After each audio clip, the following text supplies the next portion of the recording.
Yes, happy morning everyone! So, ayan, kunin natin yung pina-reserve nating ginataang bilo-bilo. So, ayan, nagbubukas na si Dong ng gate. Bubukas siya ng gate. Mag-i-e-bike daw kasi kami. So, tara, let's go! Order tayong fruit lemonade! Today! Ayan. So, waiting na sa ating Suki! Order! May order na tayo at tosilog at lychee.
Hindi ko na napakita sa inyo yung aming dinner for today kasi medyo nagmamadali na nga tayo dahil umulan kanina kaya maaga ako nakapag-close kanina ng ating tindahan.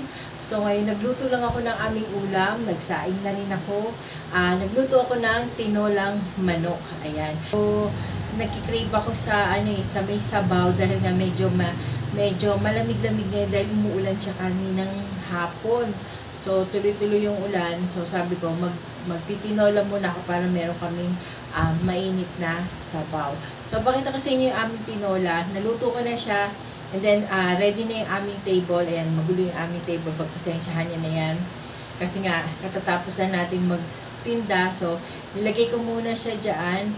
And nagluto muna ako. Inaskaso ko muna yung aming dinner. And then, bukas, busy na naman tayo, hindi tayo magtitinda tomorrow kasi nga may birthday na naman yung pamangkin ni Dong, birthday. So may konting celebration sa bahay nila dun sa Project 8. And then si Christian, usually, naaano ako kasi nag-invite sa akin si Ekang last week pa, yung girlfriend ni Christian, si Eka, na ini-invite niya ako kasi nga binyag and birthday ng kanyang pamangkin. So, naka-oo na ako sa kanya kaya lang nagkaroon ng problema. Ayan, na naisabay yung birthday ng pamangkin ni Dong. So, syempre, ang ginawa na lang namin para walang samaan ng loob, naghati na lang kami. Si Christian na lang doon sa girlfriend niya, total girlfriend na naman yun. Tapos kami ni Dong dito sa kanyang pamangkin. Ayan, na lang ako kay Ekang na kung po pwede na hindi kami makaka-attend, although nagsabi niya siya ng maaga sa akin. So, syempre, hindi ko naman syempre si Eka kasi parang member na ng family namin yan kahit GF pa lang siya ng aking pamangkin. Tinuturing ko na rin siyang pamangkin and kapamilya. Ayan. So, kaya ganun, maghihiwalay-hiwalay muna kami bukas. Magsisimba kami ni Dong. Tapos, diretso na kami sa bahay nila. Tapos, si Christian, diretso na rin dun sa simbahan dahil bibinyagan yung bata. So, ayan. So, pakita ko na lang sa inyo yung aming ulam for today.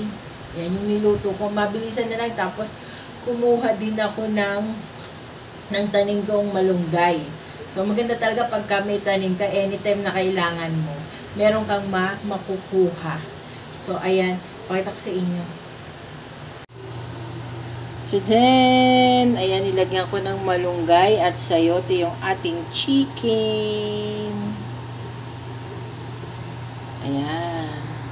So, ayun na nga. Ayan. Kamusta naman ang ating mga lugar-lugar? Medyo malakas ang ulan kanina, pero carry bell lang dito sa amin. So, kamusta naman sa lugar ninyo? Ayan. Comment down below, guys, kung kamusta. Safe naman ang inyong mga lugar. And sana lagi kayong ligtas. Stay dry and keep safe, everyone. Ayan. So, kakain na muna kami. Hindi na namin kayo sasama sa pagkain namin kasi baka kulangin ang aming ulam dahil sakto lang to para sa amin. So, ayan, may kain na lang kayo dito sa amin. Magdala na lang kayo ng sarili yung ulam at kanin. So, tara, let's eat, guys! So, tara, let's eat! Good evening! Ayan, di nyo na kami makita, guys. Ayan po, sakto. Hello, hello, hello, guys! Ayan, naglalakad kami. May nagtitennis po. Hala, ata. Ayan, walking na naman kami after namin kumain. Ayan, mag-walking muna tayo. Ito yung aming walking sa gabi. Ayan. Pero nag-walk na si Dong ng alas 5. Habang nagtitinda ako, naglalakad siya. So, ayan, tayo naman, ganitong oras, naglalakad para ma-burn yung kinain natin. Makinain natin ng buong araw. Ma-burn. So, ayan, walking. Ayan. Sa umaga, hindi kami makapaglakad. Bakit? Siyempre, palengke. Tama araw yun, di ba? Oo, sa palengke. Naghahanda ng mga... Sorry.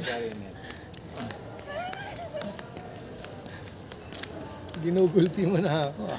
Hindi mo na ako love siguro. Ayan. Papalengke tayo, tapos nag-aayos tayo ng mga paninda sa umaga. So, mabilis ang oras sa umaga. Kaya, hindi na kami nakakapaglakad sa umaga. Sa hapon na lang. At saka, ito, sa gabi. So, ayun yung nalalakad na natin. Malayo na. Iikot pa tayo. So, ikot-ikot muna kami, guys. Hello again. Ayan. Pawis na tayo. Ayan, nagmamantika na daw ako, sabi nito. Tukmul na to.